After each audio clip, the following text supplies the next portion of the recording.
Hi friends, welcome back to our channel AL Foodology. வீடியோக்குள்ள போறதுக்கு முன்னாடி மறக்காம நம்ம சேனலை subscribe பண்ணிட்டு பக்கத்துல இருக்கிற bell icon-ஐ press பண்ணி all option-ஐ select பண்ணிக்கங்க. அப்பதான் நான் போடுற எல்லா வீடியோஸோட notification உங்களுக்கு கிடைக்கும். Instagram-ல அப்படியே நம்ம page-ஐ follow பண்ணிக்கங்க.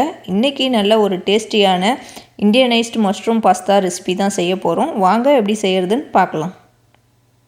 ஃபஸ்ட்டு ஒரு பேன் வச்சு ஒரு 3 டீஸ்பூன் அளவுக்கு ஆலிவ் ஆயில் சேர்த்துக்கலாம். இந்த பாஸ்தா வந்து நீங்கள் ஆலிவ் ஆயிலில் செய்கிறப்போ நல்லா டேஸ்ட்டாக இருக்கும். இது கொஞ்சம் நல்லா ஹீட் ஆன பிறகு இதில் ஒரு 4 பல்லு பூண்டு வந்து ஃபைன் சாப்பாக கட் பண்ணி வச்சுருக்கேன், அதை சேர்த்துக்கிறேன்.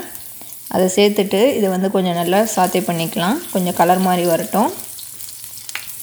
ஒரு 10 செகண்ட் வரைக்கும் சாத்தே பண்ணிக்கோங்க.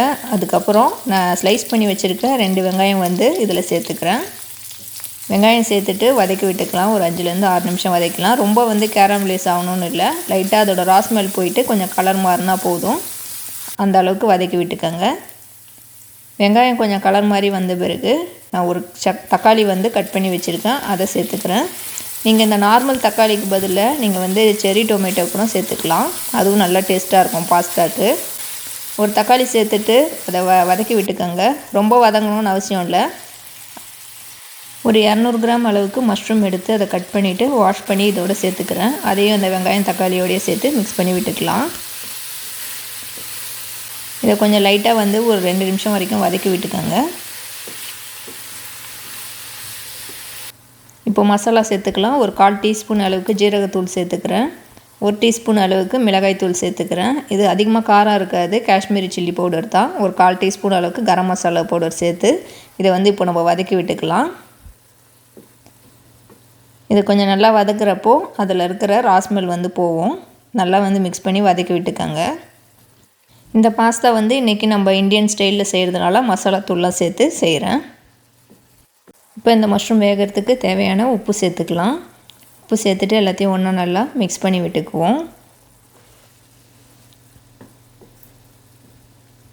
இதை மிக்ஸ் பண்ணி விட்டுட்டு அப்படியே விட்டிங்கன்னா ஒரு 10 மினிட்ஸில் வந்து இந்த மஷ்ரூம் வந்து வெந்துடும். 10 மினிட்ஸ் கூட ஆகாது, ஒரு 6-7 நிமிஷத்துலேயே வந்து மஷ்ரூம் வெந்துடும். அதை அப்படியே வந்து விடுவோம்.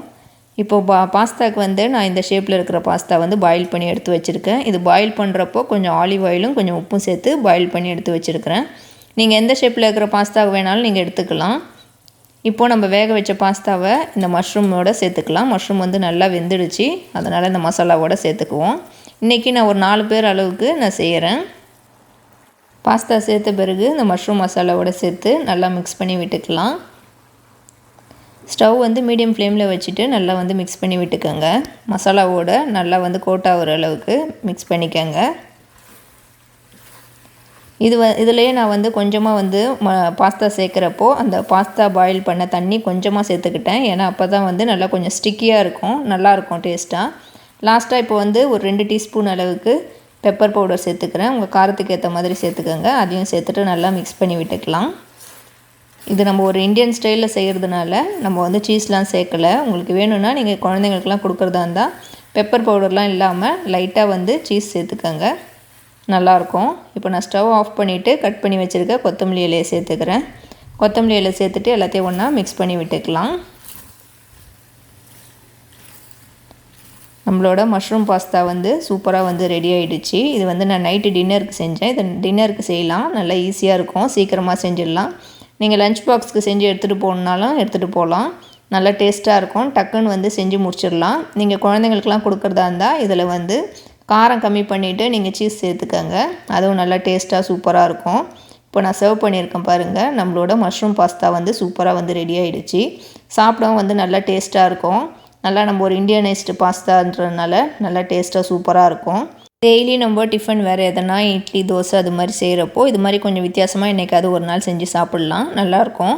நீங்களும் வந்து ட்ரை பண்ணி பாருங்கள். இது நான் செஞ்ச மாதிரியே செஞ்சு பார்த்துட்டு எப்படி இருந்துச்சுன்னு உங்கள் ஃபீட்பேக் சொல்லுங்கள். இந்த வீடியோ உங்களுக்கு பிடிச்சிருந்தால் லைக் பண்ணிக்கோங்க. இந்த வீடியோவை உங்கள் ஃப்ரெண்ட்ஸ் அண்ட் ஃபேமிலிஸ்க்கும் ஷேர் பண்ணி விடுங்க. அப்படியே நம்ம AL ஃபுடோலஜி சேனலையும் சப்ஸ்கிரைப் பண்ணிக்கோங்க. பக்கத்தில் இருக்கிற பெல் ஐக்கானை ப்ரெஸ் பண்ணிக்கோங்க. தேங்க்யூ ஃபார் வாட்சிங்.